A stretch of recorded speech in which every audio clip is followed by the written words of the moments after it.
જય શ્રી કૃષ્ણ. આજે આપણે બ્લાઉઝમાં ઉરેપ પટ્ટી કરતાં શીખવું છે. ઉરેપ પટ્ટી મને મારા ક્લાસની છોકરીઓએ અને મારા ક્લાસમાં નિકિતા છે એ મને કમેન્ટમાં કીધું છે કે એના તમે ઉરેપ પટ્ટી મારે બ્લાઉઝમાં મૂકવી છે, એટલે બ્લાઉઝમાં ઉરેપ પટ્ટી મારે કરતાં શીખવું છે, મને તમે શીખવાડો.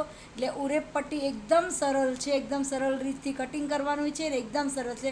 કેવી રીતના કટિંગ કરવાનું છે, કેવી રીતના કાપડને ગોઠવવાનું, પછી પટ્ટીને કેવી રીતના ક્રોસમાં જોઈન્ટ કરવાનું, હું એટલું પાર્ટનું શીખવાડીશ.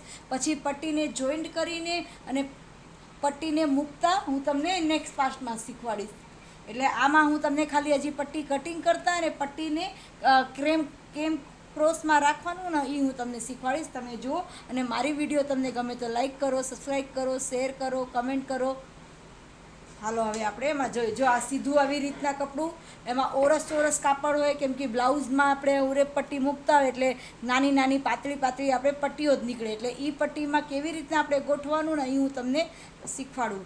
જો આમાં હે ને આવી રીતના, આમાં તો જો મોટું કાપડ છે એટલે જો તમને આવી રીતના સરસ આ કાપડ કરચલીવાળું ન હાલે, તમારે એકદમ પ્રેસ એમાં પ્રેસ કરી લેવાનું. કાપડમાં પ્રેસ કરીને જો હું તમને પ્રેસવાળું કાપડમાં વ્હાઈટમાં શીખવાડું.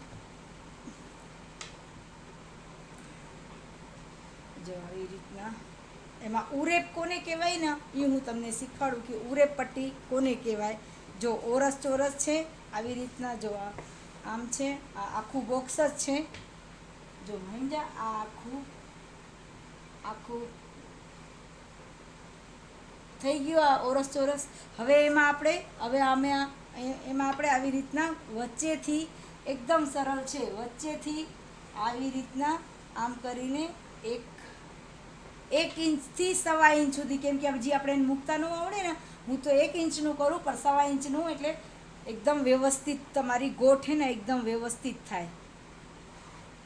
પછી જો આવી રીતના ઉરેપ પટ્ટી, આ તમે લાંબી લાંબી પટ્ટી તમારી કટિંગ થતી જાય. આ હું એમાં તમને શીખવાડું. જો આ થઈ ગઈ આપણી ઉરેપ પટ્ટી. જો આવી રીતના ક્રોસમાં નીકળવું, ક્રોસમાં આ જો ક્રોસમાં થઈ. હવે આમાં જો આવી રીતના, હવે આ તમે ક્રોસમાં જોઈ. હવે આને અહીંયાથી આવી રીતના એમાં કટ કરવાનું. હું તમને આ બીજું કાપડમાં, જો તમને આ ઓરસ ચોરસમાં કેવી રીતના, હવે હું તમને બીજા કાપડમાં 1 ઇંચનું કટ કરીને અને પછી એમાં હું તમને શીખવાડું કે પટ્ટીને કેવી રીતના ક્રોસમાં રાખવાનું. આ જે આ લીટી છે ને, આ લીટીથી જ ઉપરથી આપણે કાતરથી અહીંયાથી આપણે કટ કરી દેવાનું, અને કટ કરીને પછી આને કેવી રીતના જોઈન્ટ કરવાની હું તમને સમજાવું. ઉરેપ પટ્ટી અને ઉરેપ પટ્ટીથી ગોઠ મૂકવાનું એકદમ, એટલે એકદમ સહેલું છે. જો હું તમને આમાં એકમાં એવી રીતના શીખવાડું છું. જો આ કર્યું,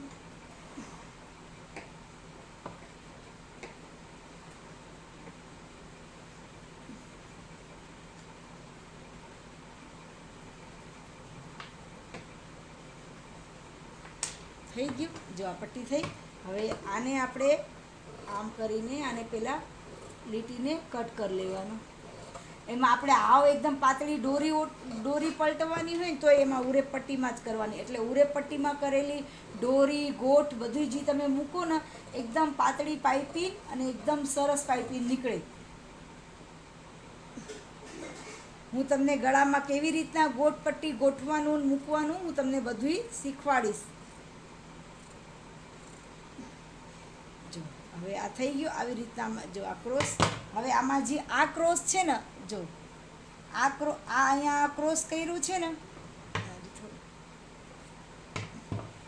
જો આ ક્રોસ મેં કર્યું છે અને આ ક્રોસ આવી રીતના આમાં નહીં સિલાઈ કરવાની, એ ખોટું છે. આ ક્રોસમાં ને આ ક્રોસમાં આવી રીતના બે ક્રોસને આવી રીતના જો જોઈન્ટ કરવાનું, અને સિલાઈ જો હું તમને બતાવું. સિલાઈ અહીંયા આવી રીતના આમ મારવાની, એટલે આમ અહીંયા સિલાઈ આવી અને આ પટ્ટી આમ આવી જશે. જો અને પછી આ તમે ખેંચશો ને તો ખેંચાશે, અને પટ્ટી ખેંચાય ને એ પટ્ટી ઉરેપ પટ્ટી છે. સમજ્યા? એ પટ્ટી ઉરેપ પટ્ટી. અને એ પટ્ટી તમે પછી બ્લાઉઝમાં તમે ગળામાં, જેમ કે આ બ્લાઉઝ છે અને એમાં તમે અહીંયાથી આ બ્લાઉઝ છે, આમાં તમે આને ખેંચીને અહીંયાથી આમ મૂક્યું અને પછી આમ પલટાવશો, અને પછી આવી રીતના આમાં આવી રીતના જો હાવ પાતળી આવી રીતના પાઇપિંગ મસ્ત નીકળશે. આવી રીતના એકદમ પાતળી તમારે જોઈને એવી પાતળી પાઇપિંગ એમાં નીકળે. હવે તો એમાં દોરી મૂકીને બધાય ઘણી ઘણી રીત છે, પણ પહેલાંથી આપણે ગોઠ મૂકીને આ એકદમ સરળ રીત, એકદમ 2 સિલાઈમાં એકદમ પૂરું થઈ જાય ને એકદમ સરસ રીતે થાય. મને તો વધુ પૂરતા ગોટપટ્ટી જ ગમે. હું વધુ બ્લાઉઝમાં ગોટપટ્ટી કાં તો પલટાવી દઉં કાં તો ગોટપટ્ટી મૂકી દઉં એટલે મારું બ્લાઉઝ મસ્ત. જો પાછું હું તમને આમાં મેઇન શું છે, ઉરેપ પટ્ટી કટિંગ કરતાં તો આવડી જાય, લેકિન જોઈન્ટ કરતાં નથી આવડતું. તો જોઈન્ટમાં જો તમને સમજાવું, પાછું સમજાવી દઉં. આ ખૂણો છે અને આ ખૂણો છે, આવી રીતના 2 ખૂણાને જોઈન્ટ કરીને નહીં સિલાઈ કરવાનું. આ ખૂણાને અને આ ખૂણાને આવી રીતના આમ મૂકવાનું. જો એક ખૂણાનું આમ મોઢું ને એક ખૂણાનું આમ મોઢું, જો આવી રીતના રાખ્યું. જો આમ આવી રીતના રાખીને પછી મશીનની સિલાઈ આમ કરવાની, આમ સરસ. અને પછી આ જોઈન્ટ થાય અને આ આવી રીતના આમ સીધું મોટું થાય. એવી રીતના 4 થી 5 પટ્ટી જોઈન્ટ કરશો તો એટલે તમારી ઉરેપ પટ્ટી એકદમ સરસ રીતે થઈ જાય. મારી વિડીયો, મારું શીખવાડવાનું તમને કેવું લાગે છે? મારી વિડીયો ગમે તો લાઈક કરો, સબસ્ક્રાઈબ કરો, શેર કરો, કમેન્ટ કરો. તમને શું નવું ટોપિક ઉપર તમને વિડીયો શીખવું છે એ તમે મને કમેન્ટમાં કહેજો. જેવી રીતના મેં તમને આ ગોટ પટ્ટી કટિંગ કરતાં શીખવાડ્યું એવી રીતના હું તમને મૂકતાંય શીખવાડીશ. પણ તમારે મને કમેન્ટ કરવું પડશે ને કમેન્ટ કરીને તમે મને કહેજો કે તમને કેવી રીતના શીખવું ને મારું સમજાવવાનું તમને કેવું લાગ્યું. જય શ્રી કૃષ્ણ.